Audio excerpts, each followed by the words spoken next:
Well, hello guys. Welcome back. Do you remember Day Shift at Freddy's? Same developer did this, Storytime at Freddy's. I did not see any Let's Plays listed.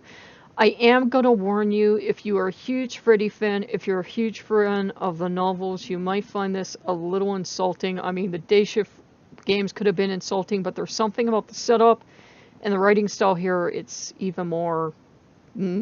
So, mature viewers, you know, if you're not, you know, Day Shift Freddy's game, same deal here. And there's something about the delivery style, it's not quite as funny. I've been having trouble. This is the third time I'm trying to record this. I'm trying to do this to get FNAF, you know, a FNAF game out to you. And it picks up, but the first little bit's a little, I don't know, kind of clunky. So, strap in. I kind of just had to warn you. You'll see what I mean. It's a somber autumn afternoon. The sky is overcast, and you feel a sense of crippling mediocrity wash over you. Today is the day. Your first day at a brand new job. You can hardly contain your immense lack of excitement. You see what I mean? Like, the comedy's kind of falling flat. As you drive along the gray back-end roads of Hurricane, Utah, you can just see it on your far right. In the center of an ashen, depressingly chill industrial estate, you spot a featureless gray building. The building itself lacks any detail with the exception of a large colorful sign which depicts 4 happy cartoon animals. Freddy Fazbear's Pizza, where fantasy and fun come to life. Yep. This is the place from the ad, alright.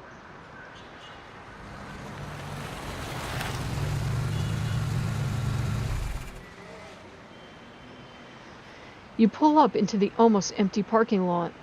An occasional raindrop falls from the overcast, darkened sky looming above you. Okay, we're going to inspect the other cars. You stop pacing next to your car and slowly step over towards the other 2 cars in the parking lot. Both of them are parked in the employees-only parking spots. Why those specific parking spaces need to exist with how few cars are around at peak business hours is beyond you. Which car do you wish to inspect? I want to look at the pink sedan. You step over to the pink sedan. You pace around, peering into the inside of the car. Inside of the car isn't very well kept. The seats are coated with a thin layer of grime. Empty coffee cups cover the floor of the car's interior. Aside from the vast number of cups, there isn't much else in the car aside from 2 brown document envelopes. Squint your eyes to make out what the first envelope says. You can barely make out the scrawlings on the front of the envelope. Seems to have been scrawled on hastily in what appears to be permanent marker. You can't make out any clear writing.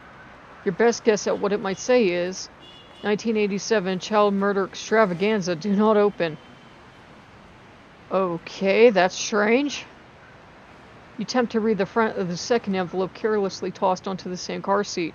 Once again, the writing is barely legible. You can barely make out what it says. Frontal lobe insurance details, bite of 1908. Somehow, you can't make out if that last letter is a 3 or a 7. Somehow I don't get the feeling I'm ever going to be certain which year it was. Okay. You leave the pink sedan be and step back. Which car do you wish to inspect? Let's go to the center of the parking lot and let's go inside. After you've finished inspecting the 2 cars, you return to the center of the lot. Light drizzle rains down on the barren parking lot. Okay, enter the dismal, featureless building.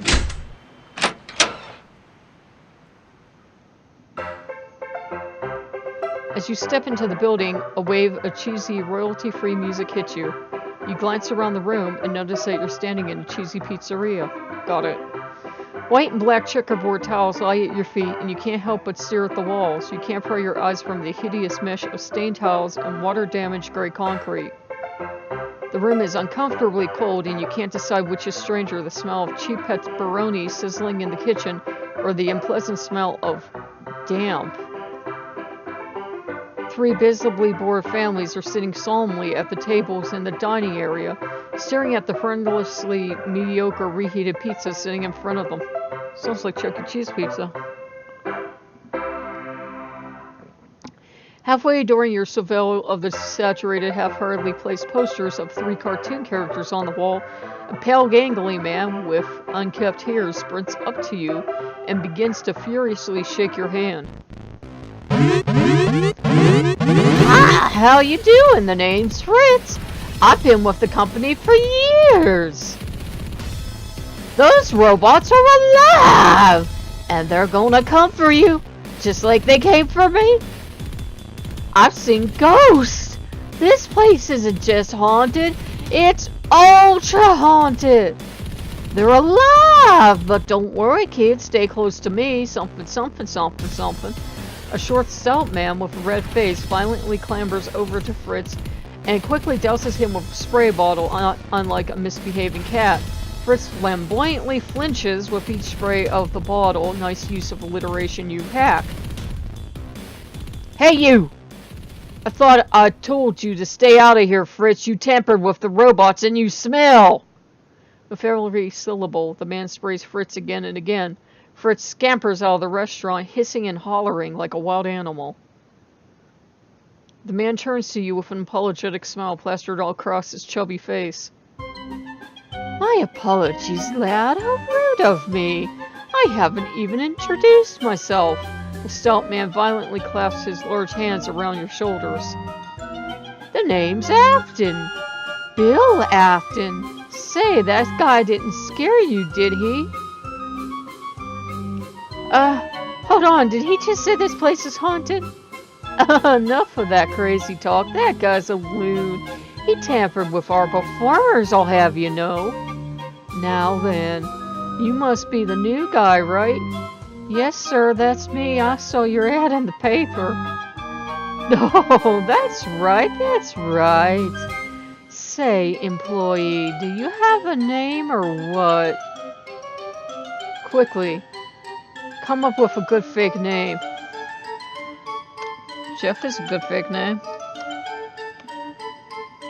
Oh, right. Yes, now I remember. You told me your name when I hired you over the phone. Afton scribbles Jeff on a small badge and pins it to your chest. The badge depicts a happily cartoonish bear and the brown bear, and the writing on the badge reads, there's something about this, it's hard to read. Chef X, day shift worker extraordinaire. Look, I gotta run, gotta powder my nose. In the meantime, find something to occupy yourself with. There's plenty of work to be done around here. Just as Master Afton leaps out of frame, you can't help but think, man, you'd love a drink from the soda fountain right now. Would you like to save your game? Yes. Afton's gone and you're alone in the dining area. There doesn't seem to be much to do since the place seems to be perpetually half deserted. You can faintly spot a man whom you haven't met yet over by the stage. Faintly? How big is this place? Old pizza litters the water-damaged tiled floor. You walk through the sparsely populated dining area over to the mystery man. The man stands with his back to you, hands on hips, looking at the show stage. How do you get the man's attention? Softly tap the man's shoulder. Despite you only barely touching the man jumps into the air and dramatically turns around. As the man turns to face you, you notice the man's physical appearance. The man stands at average height with sallow skin and short brown hair. Despite the man looking 45 years old at most, you would somehow believe that he's been working here for about 50 years. The man spots speaking to you in a jumpy, stuttery drawl with a slight Texan twang to his voice. Hello? Hello? Oh, hello! The man relaxes slightly the moment he notices who you are. Hey there! Sorry for jumping a second ago. I thought you were Mr. Afton for a moment. What do you mean by that? Nothing! I don't mean anything by that comment. Forget I even said that. Oh, I take it you're the new guy. Yeah, that's me. Hey, that's Freddy-tacular. They make me say that. Whatever. I'm Scott, by the way. I'm the night guard, but I'm also currently filling in for one of our day shift workers who's in the hospital. Why are they in the hospital? Oh, wait. They were in an accident! Uh-huh, what kind of accident? So anyway, what's your name? Jeff? Well, duh, of course it is! It says so on your name tag, then why did you ask? So, Jeff, have you seen these things yet? Scott turns and proudly beams at the stage. You do the same for some reason. Sure enough, you notice 3 animatronic animals performing on stage. On the left, a burly Ravender robotic rabbit holding a red plastic guitar. On the right, a tall robotic yellow chicken sporting a white bib with the words "Let's Eat" written across it. Taking center stage, a large brown robotic bear proudly stands, jittering and silently singing into a microphone. Scott glances over to you, appearing proud. Aren't they really something?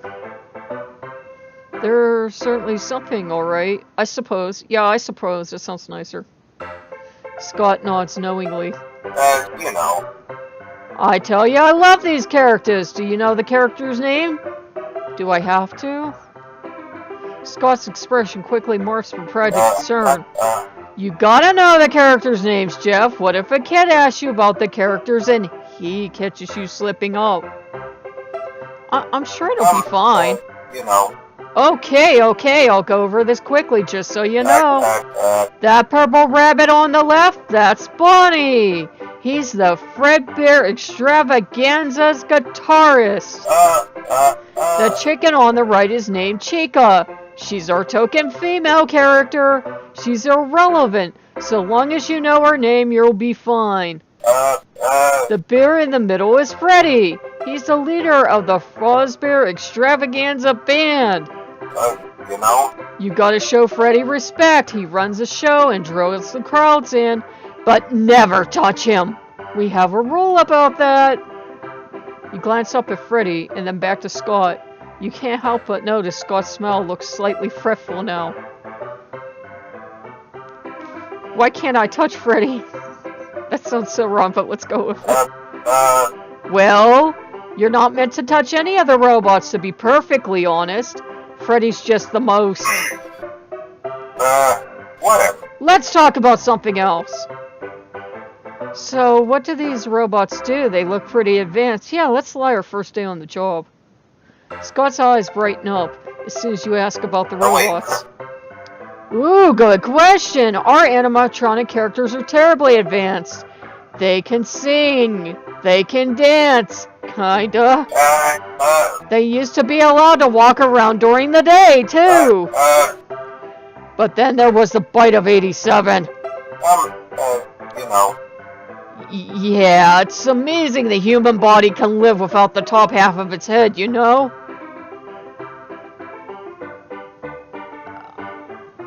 Oh, wait, what?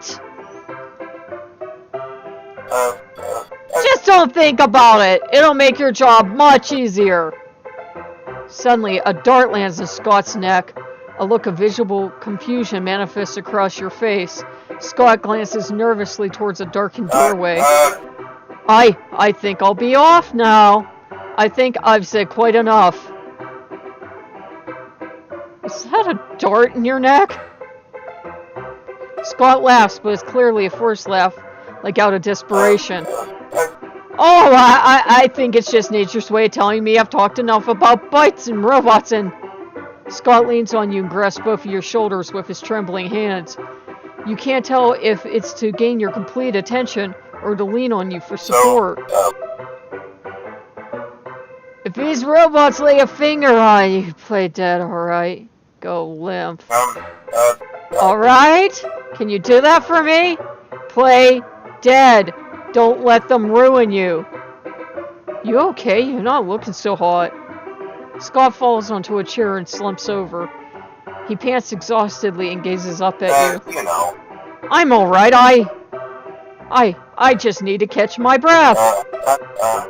You should go take a look around, see what there is to do here. You nod approvingly. You give Scott a thumbs up and walk down a long, dimly lit hallway. 1 hour later, ...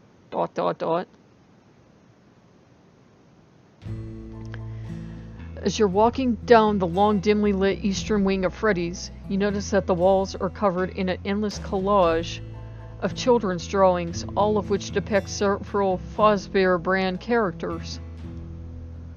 Bonnie, Chica, Freddy, and some pirate-themed red wolf, apparently. How original. Guess they ran out of brown crayons at one point too, because one kid drew a yellow Freddy. I mean, I know children drew these, but Lord, these are incredibly shoddy. Honestly, these children should be ashamed of themselves. Oh, how quaint. Freddy's related newspaper clippings pinned onto the wall. You glance at the clippings, scanning them up and down. There's something off about these clippings. Toddler goes missing at Freddy's. None of these headlines look right, come to think of it. Freddy's child abduction goes unsolved. Child-sized corpses missing. Completely unrelated. Smelly robots screaming at guests. Oh Christ, this one is the worst one yet. Stinky carcass robot rips out dumb toddler's brain in broad daylight. Yes. I'm gonna get this channel shut down, aren't I? Why do these people even have these clippings up? How on earth would these clippings help this place get any more customers? If anything, they just scare away potential customers, right? Oh no, these clippings seem fine to me. You turn around and flinch on instinct. Mr. Afton is standing right behind you. Jeff, my lad, how are you finding Freddy so far? It's pretty swell, Mr. Afton. Please don't kill me. Your positive feedback results in a silly grin, which manifests across Afton's face. Sure as hell is.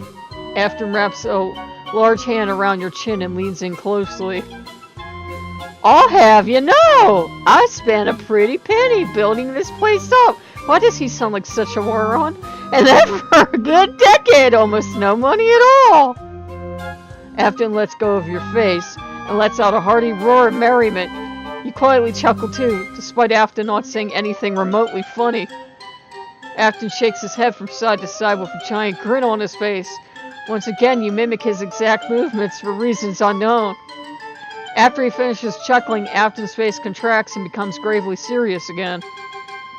So, Jeff, have you seen anything strange so far during your first shift? Oh, not at all, sir. Everything checks out. I want to live. Afton seems almost surprised by this revelation. Wait, really? Afton vigorously rubs his hands back and forth across his forehead. When he finally speaks again, his voice sounds tired, almost defeated. That must be a first, I swear. Seems like this job suits you, Jeff. Afton glances around from side to side, presumably to see if anyone can hear what he's saying to you.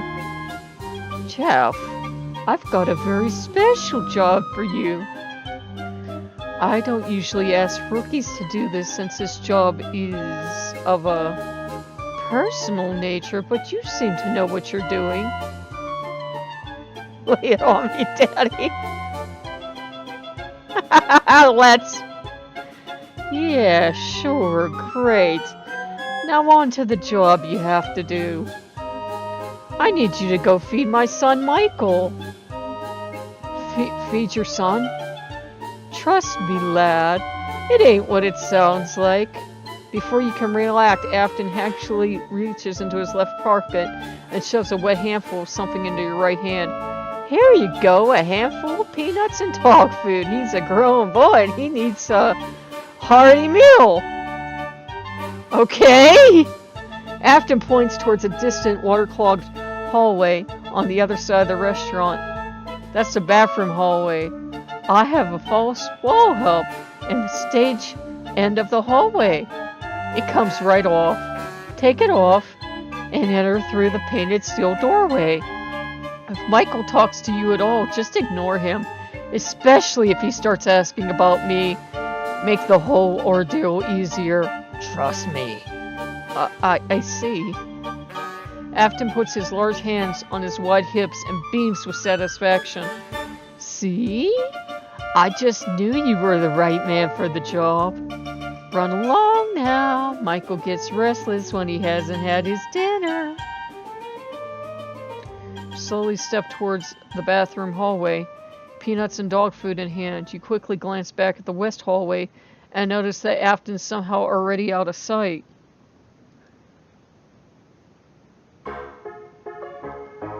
You pass through the deserted dining area, which is now completely empty, apparently lacking both guests and workers.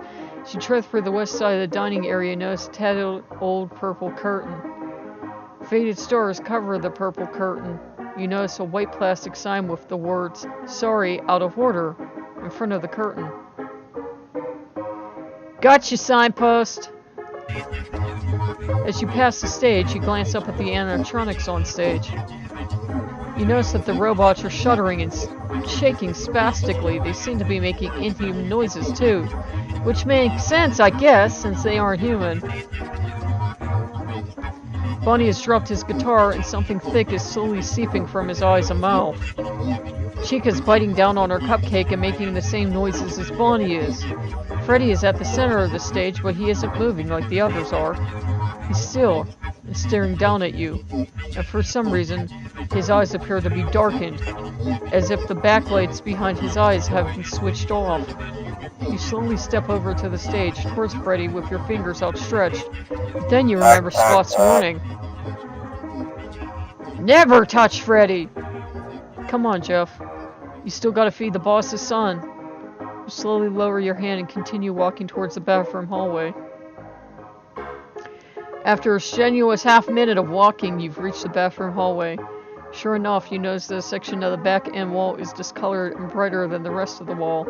You wrap your fingers around the edge of the false wall and dig your fingers into the crack between the real wall and the false wall. You pull back false wall, blah blah blah. As you prop the false wall up against the real wall, you're faced with a red painted steel door. It's time to go inside. Step inside. Brace yourself, then step inside. Okay. You've now fully braced yourself. Get in there.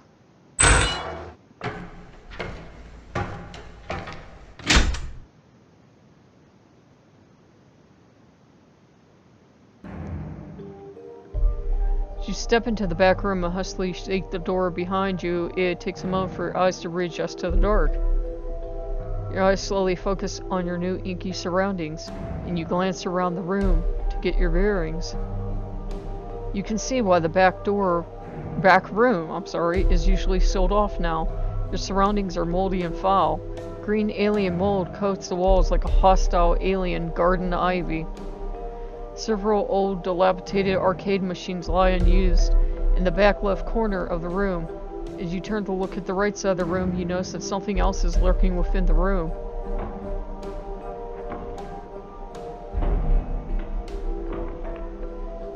Shadowy figure limps over to you from the right corner. As it gets closer to you, and your sight adjusts to its visage, you can't help but shudder in disgust. The figure appears to be some kind of robot. Putrid green rabbit to be exact, with large straw-colored disordered teeth. Sprinkles! Several tears cover the shell of the animatronic, and you expect the robot further. You notice that the robot's missing an ear. As it limps over to you, a musty, rotting smell assaults your nostrils, as if an animal had died inside this thing. Monster makes a fluid motion with its arm, slowly and shakily extending its hand up towards your face. It begins speaking in a raspy voice. You. Hello? His voice is cold and mechanical, and yet somehow human. As it speaks, the rotting smell gets considerably more potent. It scans you up and down, taking a visible amount of time to read your name tag. Jeffrey, it's me, Michael. You find it hard to contain your disgust as it says your name. Have you seen my father, Jeff? You remember Afton's advice and choose not to respond. Michael puts his hands on your shoulders, digging his fingers into your flesh. He begins shaking you slightly. You look down and notice what appears to be human organs inside the rabbit's chest cavity. Jeffrey! Where's my father, Jeffrey? Where is he? You throw Michael's dinner to the floor and hastily dart out of the room, knocking over 2 antique lamps and a stack of boxes on your way out. Oh, Sprinkles. Daylight blinds you as you leave the dark confines of the back room. As soon as you compose yourself, you jam the rusted bolt of the steel door into place, locking the door. You sigh, with your hands over your face, and lie back against the wall. Okay, that was slightly odd. What do you want to do now? Peek back through the keyhole. As you glance back through the keyhole, your eyes take a moment to readjust to the dark. The boxes that you knocked over on the way out were evidently filled with cassette tapes because there's cassette tapes all over the floor now. Michael stooped over, eating the dog food off the floor like a chicken. With that task done, it's time to return to the dining area. With Michael fed, you return to the dining area. Amazingly enough, there's a customer in the dining area. You can see him sitting at one of the tables, prodding his pizza with a stick. He doesn't appear to be a satisfied customer. Also, it looks like Scott's back in action. He's standing bolt upright over by the soul stage. He's also frantically glancing around the room for something or someone unknown. Okay, guys, let's stop it there because we've been here almost a half hour. Let's hit the gearbox.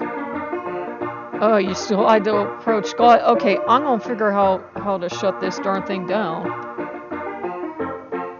As you approach the jittery man, he jumps ever so slightly the moment he spots you, but relaxes as soon as he realizes who you are. Okay, is it enter? Puts a hand in his pocket and a crooked, nervous smile plasters across his face. Okay, maybe my recording box is covering up, but I am going to stop here because we've been playing for a half hour. And if you guys like what you see, like, comment, subscribe, and I can play more of this next time. Bye-bye.